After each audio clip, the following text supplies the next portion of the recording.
안녕하세요. 오랜만에 인사드립니다. 모로코에서 온 파티마입니다. 반갑습니다. 한국에서는 결혼식은 보통 봄에 4, 5월이 그 시기잖아요. 모로코에서는 여름에 하거든요. 여름에 그 결혼식 그 시즌이거든요. 그래서 그 한 7월, 8월쯤에 결혼식을 제일 많이 진행하고 있어요. 부모님 세계 얘기해드리자면은 연애는 거의 안 됐던 시기예요. 그래서 남자 여자랑 단둘이 다니는 게 결혼한 건 아닌 이상은 아니었던 것 같아요. 예. 예를 들면 부모님 같은 경우는 결혼하고 단둘이 다녀도 혼인신고서를 계속 들고 다녀요. 경찰이 갑자기 어떤 사이냐 물어볼 수가 있거든요. 그래서 결혼을 하고 나서 아기들이 없으니까 혼인신고서를 계속 들고 다녀요. 예. 그만큼 약간 남자 여자랑 단둘이 다니기에는 좀 아니었던 시대였던 것 같아요. 법적으로 처벌은 받진 않고 약간 조금은 수치스럽잖아요. 약간 부모님한테도 약간 좀 망신 당하고 약간 그런. 근데 법적으로는 뭐 깜빵하거나 그렇진 않아요. 보통은 지금도 그렇지만 선이 제일 많이 하는 거고, 부모님 세대는 연애를 하되 짧게 하고 빨리 결혼해요. 그리고 몰래 몰래 만나고 아니면 친구들 껴서 만나고. 단둘이만 아니면 단둘이 뭐 밤에 다니거나 이렇진 않아요. 근데 요즘은 그래도 좀 약간 많이 개방적인 나라가 되어서 그런지 연애를 이렇게 약간 편하게 할 수 있는데, 아직은 아무래도 나라 자체가 이슬람권 문화를 가지고 있어서 부모님한테 소개해드리진 않아요. 네. 결혼 산대 아니면은 거의 소개해드리진 않고 그냥 알아서 각자 연애를 하는 거예요. 네.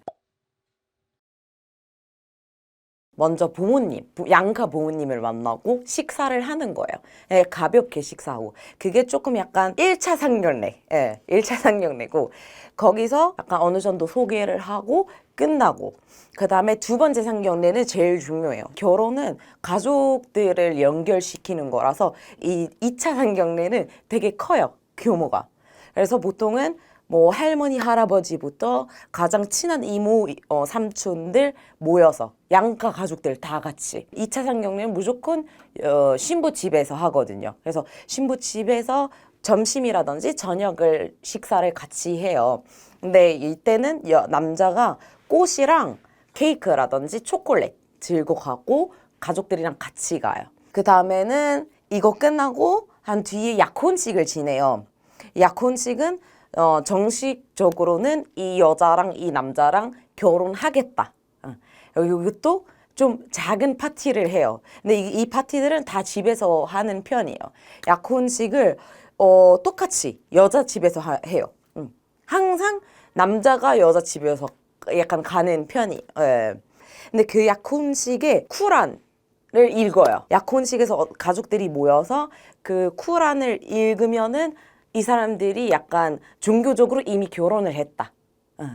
그런 거예요. 그래서 옛날 그 할머니의 세대는 혼인신고서는 없었어요. 쿠란만 읽으면 끝이에요. 보통 이 약혼식에서는 혼인신고를 한 사람도 있고, 그리고 결혼 직전까지 혼인신고서를 신청하는 사람이 있어요. 그거는 개인 차이예요. 그리고 이 결혼식 자체가 그 혼인신고를 축하하는 의미로 결혼식을 하는 거예요. 결혼식 잔치는 요즘은 3일치예요. 옛날에는 7일치였는데 지금은 3일로 줄였고, 1일차, 2일차는 다 여자 위주로 하는 거고, 1일차는 그 신부랑 신부 지인들, 친구들, 여성 친구들이 목욕탕을 가요. 그 목욕탕을 하루 종일 빌려요. 거기서 막 엄청 꾸미고 조그만 파티를 하고, 네, 이 함맘이라고 불러요. 함맘은 모로코 말로는 목욕. 예. 그래서 그런 의미는 뭐냐면, 약간 여자가 결혼하기 전에 깨끗하게 또 이런 의미가 있어서 그건 정통적으로 있어요. 1차는 이때는 보통은 혼인신고서를 해요. 딱 결혼식 직전에. 헨나는 똑같이 여자들이 이거는 조금 규모가 커요. 그리고 헨나 타투를 해요. 여성분들이 일단은 신부가 먼저 하고 그다음 신부가 끝나면 그 여성들 초대되는 여성들이 다 해요. 손등이랑 그리고 보통은 발까지 하긴 하거든요. 예, 근데 그것도 다 개인 취향이에요. 그날은 계속 파티를 해요. 계속 이거 하고 그다음에 춤추고 밥 먹고 그럼 끝나요.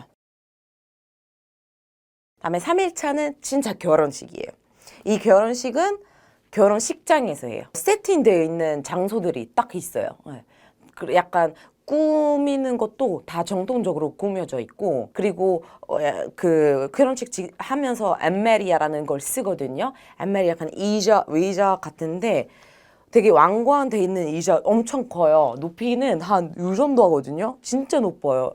그래서 보통은 이런 결혼식장은 다 높아요. 네, 기본적으로. 왜냐면 그거를 사람들이 그걸 들고 춤을 추니까. 옛날에 다 집에서 했어요.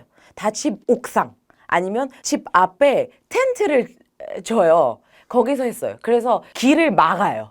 결혼식 날에. 근데 옛날에 문제는 결혼식이 7일 잔치였거든요. 통로가 7일 동안 막혀요.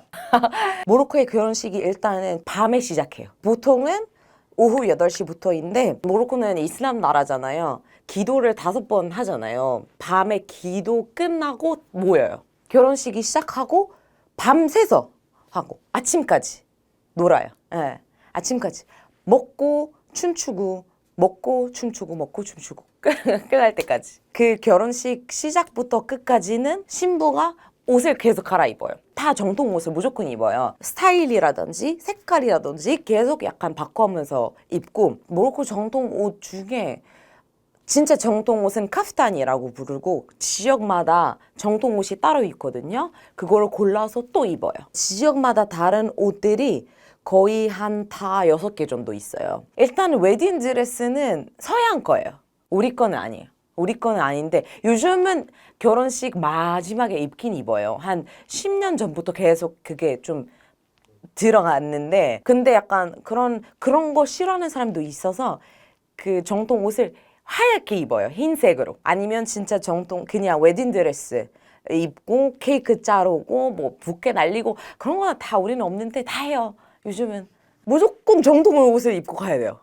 그게 국룰이에요. 국룰. 그래서 요즘은 정통 옷이 우리는 비싸거든요. 너무 비싸요.